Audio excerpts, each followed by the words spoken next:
आशा करता हूं आप सब बहुत अच्छे होंगे। मेरा नाम है सिद्धांत अग्निहोत्री। स्टडी ग्लोब्स पे आपका बहुत बहुत स्वागत है। दोस्तों, यूरोप जो है अभी देखिए हालात बहुत खराब हैं।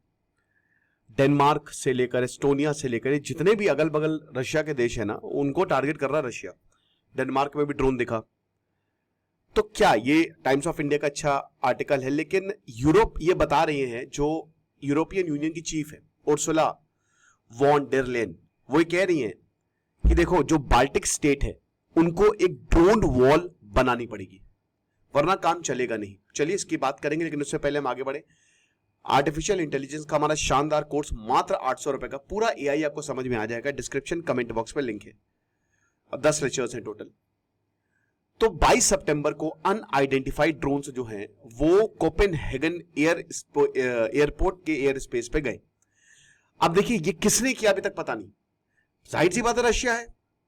अनआइडेंटिफाइड ड्रोन्स आए, हालांकि सिक्योरिटी ने इनको शूट नहीं किया। क्यों?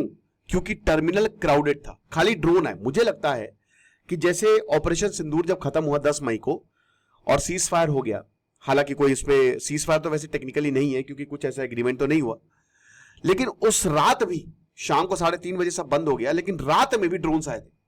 अब जब रात में ड्रोन्स आए तो ये क्यों आए? ये चेक करने के लिए आए। तो ऐसे ही चेक करने के लिए जो है, ये हो सकता है रशिया ने भेजा हो कि देखें ये क्या करते हैं।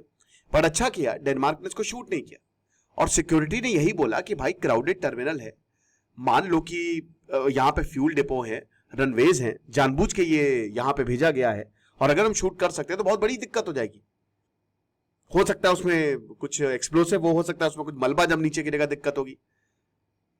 और पोलैंड ने ऑलरेडी 20 रशियन ड्रोन को मार गिराया। एस्टोनिया ने बोला है कि रशिया के जो जेट्स हैं वो हमारे पास है। तो जाहिर सी बात है कि ये वॉर खाली यूक्रेन तक सीमित नहीं है, ये आगे जा रहा है। और जो नेटो का एयर डिफेंस है, इवेंट ने क्या रिन्यू किया है कि ये जो नेटो का एयर डिफेंस है ये बता रहा है कि भाई देखो ड्रोन से ही अब हमले होंगे। भाई 50-60 हजार में ड्रोन्स प्रोड्यूस हो रहे हैं रशिया और यूक्रेन में। रशिया तो ये कर रहा है कि भाई नौकरी करने जाओगे वहां पे तो पता चला तुमको नौकरी कहां है, जाओ यूक्रेन वॉर पे लड़ो, फ्रंट पे जाओ।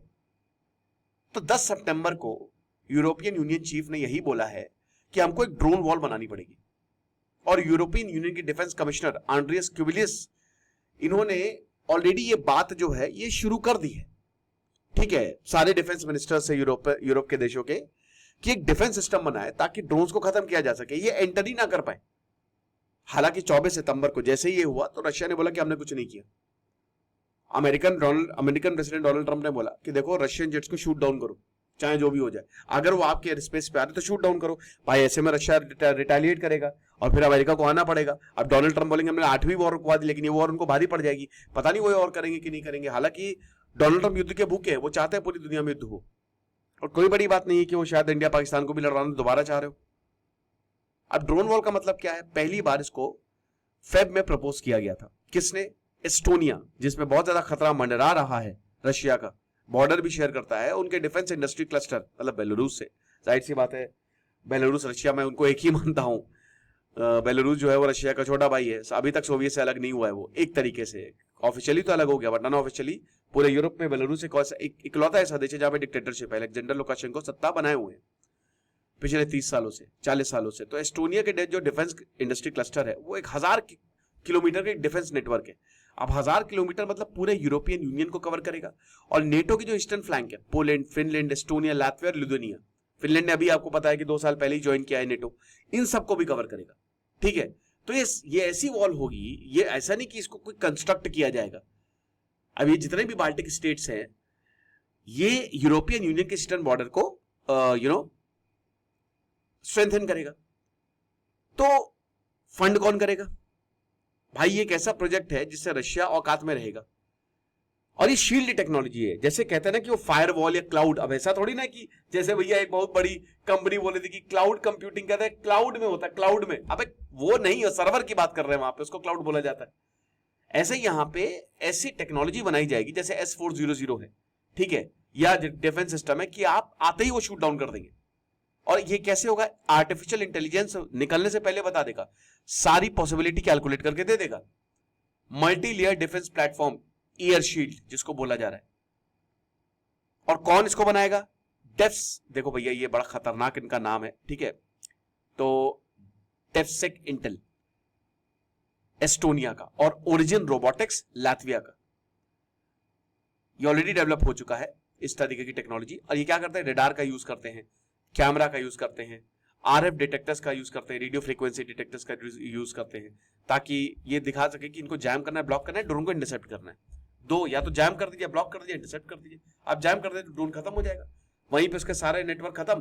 भाई जाहिर सी बात है, उसकी एक टेक्नोलॉजी है, वो उससे चल रहा है। ब्लॉक कर दीजिए, रोक दीजिए उसे। और ये जितने भी जो जैसे फास्ट अनमैन्ड ड्रोन बड़े खतरनाक है, जैसे कामिकाज़े ड्रोन बड़े डेंजरस है, जो भारत ने इजराइल से लिए हैं। अब वो क्या करता है, वो एक बार आपने लॉक कर दिया, वो सुसाइड ड्रोन है, वो फटेगा, वो वापस नहीं आएगा। 200 किलोमीटर प्रति घंटे की रफ्तार तक ही चल सकते हैं, ठीक है, और वॉरहेड को लेके चल सकते हैं। तो एक्सपर्ट ने ही वार्न किया है। पर कुछ तो एक्सपर्ट ये कहते हैं कि फाइटर जेट से ज्यादा खतरनाक है और ज्यादा बढ़िया है, ज्यादा इफेक्टिव है, कॉस्ट इफेक्टिव है। तो फाइटर जेट्स, मिसाइल इंटरसेप्टर जो है, they are unsustainable. Cheap drones के अगेंस्ट ये अनसस्टेनेबल है। और इजराइल ईरान कॉन्फ्रंटेशन में हमने ये देखा, समझ रहे हो। तो ये आप देख लीजिएगा किस तरीके से आराम से इसको एयर शील्ड कैसे काम करेगा, ठीक है, सब सेंसर से ही डिपेंड करता है। तो क्या बाकी यूरोपियन यूनियंस को ज्वाइन करेगा? देखिए एस्टोनिया है, लातविया, उसने तो बनाया है, और यहां पे यूरोपियन यूनियन बोल भी रहा है कि भाई ड्रोन के खिलाफ जो है अब हमको मोर्चा खोलना पड़ेगा। सपोर्ट तो है पूरे यूरोप में, बट यूरोपियन यूनियन ने मार्च में बोला कि हम एक भी पैसा नहीं देने वाले हैं।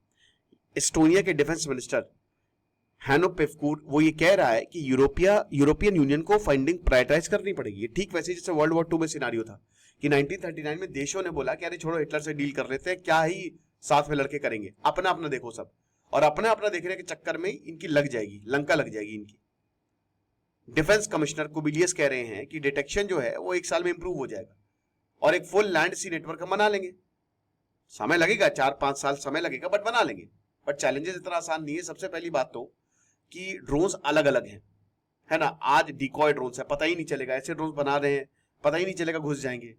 फाइबर ऑप्टिक T-30 ड्रोन्स हैं, अटैक रेकोनेसा हैं। तो बहुत सारे, कितने आपने जो ड्रोन्स टेक्नोलॉजी बनाई है वो भी उतनी एडवांस नहीं है, आपने एक पर्टिकुलर ड्रोन के लिए बनाई है।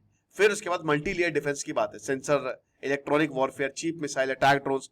हजारों करोड़ रुपए इसमें खर्चा होगा, हजारों करोड़ रुपए, बिलियंस एंड डॉलर्स की फंडिंग लगेगी। तो भाई साहब यही बोल रहे हैं कि अरे क्या करना है यार, रशिया आगे थोड़ी ना आएगा, फिर अमेरिका है तो पापा जी है हमको बचाने के लिए। जब अमेरिका है तो क्या करना है यार, नेटो पे हमला होगा तो अमेरिका आएगा ही आएगा। तो क्यों हम पैसा खर्च करें, वो पैसा हम कहीं और लगा देंगे। फिर उसके बाद जो रैपिड टेक्नोलॉजिकल चेंजेस हैं, अब आज आप इस पाथ पे चल रहे हो, आपने अरबों रुपए फूक दिए, पता चला फिर 4 साल बाद एक नई टेक्नोलॉजी आ गई, उसमें ड्रोन बनने लगे, फिर आपको ये टेक्नोलॉजी हटा के उस पर काम करना पड़ेगा। लेकिन मेन पैसा, फंडिंग, ये बिगेस्ट हर्डल है। अब 1 अक्टूबर को जो कोपेनहेगन में यूरोपियन यूनियन लीडर्स, अब तो खैर मिल चुके हैं, मैं एक्चुअली बद्रीनाथ आया हूँ तो इसलिए मैं ये लेक्चर कर रहा हूँ। ये लेक्चर मैंने पहले ही किया, बट ये अपलोड अभी 4 अक्टूबर को होगा। तो उन्होंने पहले ही बोला है कि भाई देखो ऑप्शन क्या है। नेशनल बजट्स की बात करते हैं तो एस्टोनिया 12 मिलियन यूरो है 3 साल के लिए, लातविया है 10 मिलियन यूरो, 1 यूरो मान लीजिए 100 रुपए के बराबर है, ठीक है ना। लिथुआनिया जो है वो 11 मिलियन यूरो, यूरोपियन यूनियन, ठीक है। ये सब दिए हैं, छोटा छोटा भीख में पैसा दिया, बट उससे कुछ होगा नहीं। लुधियाना के, भाई इसको पहले लुधियाना समझता था, लुधियाना के डेप्यूटी डिफेंस मिनिस्टर टॉमस कह रहे हैं कि देखिए सेमी वॉर टाइम थिंकिंग जरूरी है, मिलिट्री इंडस्ट्रियल कोलैबोरेशन और ज्यादा जरूरी है, क्योंकि अगर ऐसा नहीं हुआ तो प्रॉब्लम हो सकती है, रशिया आगे बढ़ सकता है, ठीक है। तो लो कॉस्ट यूरोपियन स्टार्टअप में आप जितना हो सके इन्वेस्ट करें। और मैं तो बोलता हूं कि ये जो ड्रोन स्टार्टअप है ना, अगर आप इन्वेस्ट करना चाह रहे कर लें, ये बहुत ज्यादा आपको फायदा करेगा। बॉटम लाइन यही है कि European union funding commitments, rapid defence innovation और एफोर्डेबल मास प्रोड्यूस्ड टेक्नोलॉजी, इन सब पे डिपेंड है सक्सेस, कि क्या पैसा मिलेगा, क्या डिफेंस इनोवेशन होगा। डिफेंस देखिए, इनोवेशन को तो कोई प्रॉब्लम नहीं है, क्योंकि यूरोप चाहे भाई बहुत टेक्निकली एडवांस है, बेस्ट यूनिवर्सिटी है, रिसर्च की तो दिक्कत नहीं है। लेकिन कितना ज्यादा ये आगे ले जाते हैं देखना पड़ेगा, और सक्सेस इसी पे ही डिपेंड करेगा। आपको क्या लगता है मुझे कमेंट बॉक्स में बताइएगा। बाकी AI के कोर्स को आप अवेल करें। Thank you so much.